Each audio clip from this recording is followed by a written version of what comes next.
Jack, let's talk about Haiti.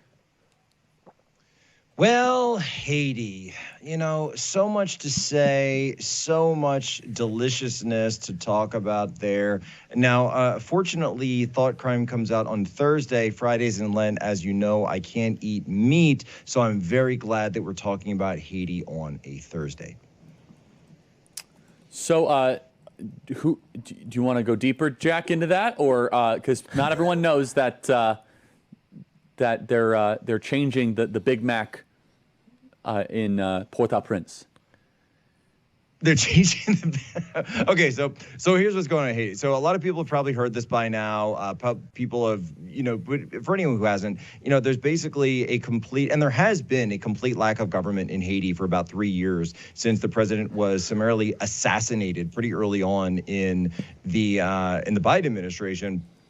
And so they had this sort of new warlord / provisional president kind of thing that no one had ever actually elected or voted for. And he had been quasi in power for a couple of years. Yeah, he's now been deposed by the Cannibal gangs, who are running amok all over Port-au-Prince, Haiti's capital.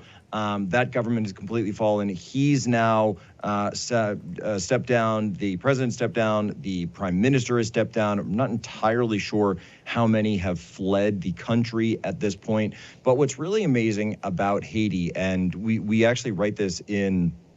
because all this was going on, we decided to throw this into Unhumans in the book, and we did a whole section on it because a lot of people don't understand how Haiti became the way it is. But a lot of people, and I don't know if we have the map handy of the island of Hispaniola, as the entire island is called, is that Haiti shares half of its island with the country of Dominican Republic. Dominican Republic was the Spanish colony. Haiti was the French colony. The difference being between the two is that during the French Revolution, the slaves / former slaves of Haiti decided to rise up and to essentially commit genocide against all the French people that lived on their half of the island, slaughter all of them, the women, the screaming children, specifically along racial lines. Even, by the way, after the revolutionary government, and Blake and I discussed this, revolutionary government had freed the slaves, didn't matter, kill all the French anyway.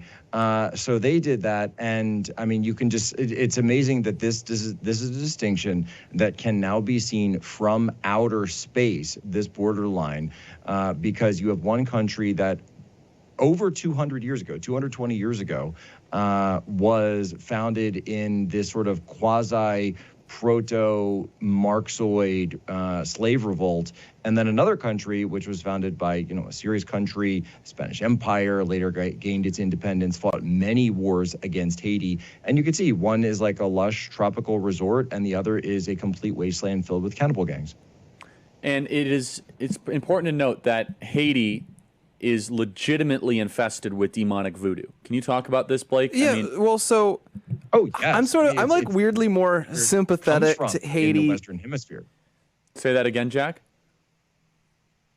Well, so voodoo, it's really where Haiti is, where voodoo comes from in the Western Hemisphere. So it's brought from a lot of much more ancient tribal African practices that were brought along, forcefully brought to the Caribbean. But it really was Haiti where voodoo made itself, planted its flag in the Western world, in the Western Hemisphere. You see this spread throughout the other islands. You see, these types of practices and a lot of like blending of West African traditions with Christianity and Catholicism. Again, Spanish, French empires, you get Catholicism there. And they come up with these very bizarre, very dark, demonic, occult practices that are going on, in many cases, completely subverting Christianity and Christian symbols for use in these practices. And so you'll have cases where, the killing and the ritual killing and the ritual ingestion of flesh, let's just say it, ingestion of flesh, is done as part of these rituals. In fact, during the slave revolt, or one of the early revolts going on back in 1804, one of the leaders of this was himself a shaman of sorts, a witchcraft shaman of sorts, and they were sacrificed animals, pass around the cup of blood for everyone to take part in, to kind of give them the blood rage, and then they would go off and start killing all of the plantation owners. I mean, what's crazy with voodoo is it's very much it's a belief with where the supernatural has a lot of impact on your life. So they very much believe in the power of magic, that you can put curses on people, that you can cast spells on people. And, you know, the famous voodoo doll is just sort of a fictional trope version of this. I don't know if they specifically do it that way, but the general idea that someone can put a curse on you, and there's all sorts of people who have magic. So there's witches everywhere. So there's a voodoo idea that like women can turn into these sort of like animals and like suck your blood at night, or there's like another cult where people can turn into dogs, and of course zombies. The word zombie comes from voodoo. Yes. Yeah, so zombieism is really from this entire culture. Yeah. Yeah, this is where it comes. And in their version of it, it's more like they can kind of enslave a person, like they can kind of kill you but control your body. And I believe, I don't have it in front of me, but I think there's cases where the power of suggestion is so strong that like people have basically become zombies because they believe that they are a zombie, and it's so powerful on it. But the big picture here, of course, is there's all this trouble in Haiti yet again. If you're 30 years old, this is probably about the 8th or 9th time there's been some like, oh, massive crisis in Haiti, and the government's a mess, and there's gangs in the streets, and they're doing all of this stuff, and there's never any progress. And it circles back around to a discussion we've had on here before. What if like the big picture thought crime here is, should somebody colonize Haiti, basically? No. Why would you want that? There's really no reason to do it. I think the only reason to do it is colonize Greenland. That would be a great idea. Okay, I'm fully in favor of that. Tons of land, all for it. Okay, uninhabited maybe it's that, largely. Literally, you have Nook. What if you said like China can colonize Haiti? I think it would be terrific. I think that I think China should have to try to figure out Haiti. Because there's sort of this, it gets at, I think, the flaws or the shortcomings of, if you want to call it like our global neoliberal order post-Cold War, where what we do is we very much perpetuate a system that is clearly essentially hopeless. Haiti's government is a complete calamitous disaster, and it is not serving the people of Haiti, and it's not serving any of their neighbors for us to prop up what is clearly a disaster where, oh, just an armed mercenary gang can murder your president, and they literally can't even hold elections anymore.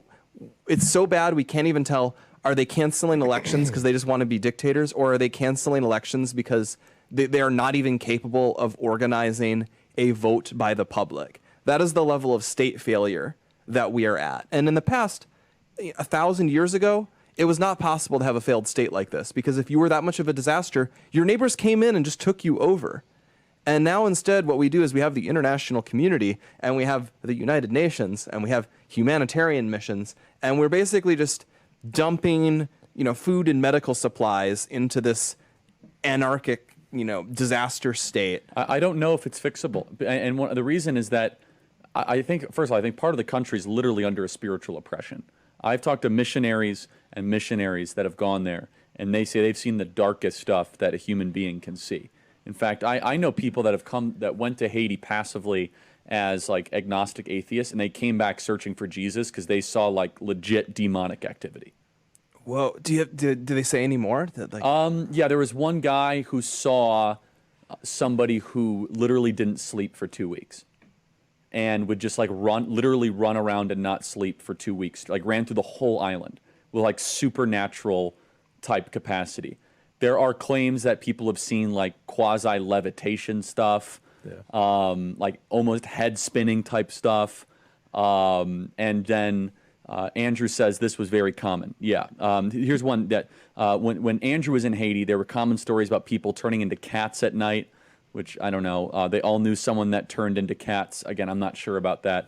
I haven't heard that. But this like supernatural energy, or just also the stuff where, you look in the Hollywood films where someone like looks possessed, right? Imagine like entire towns that look that way. Yeah. Where it's just and then there's a lot of churches there too, and it's growing.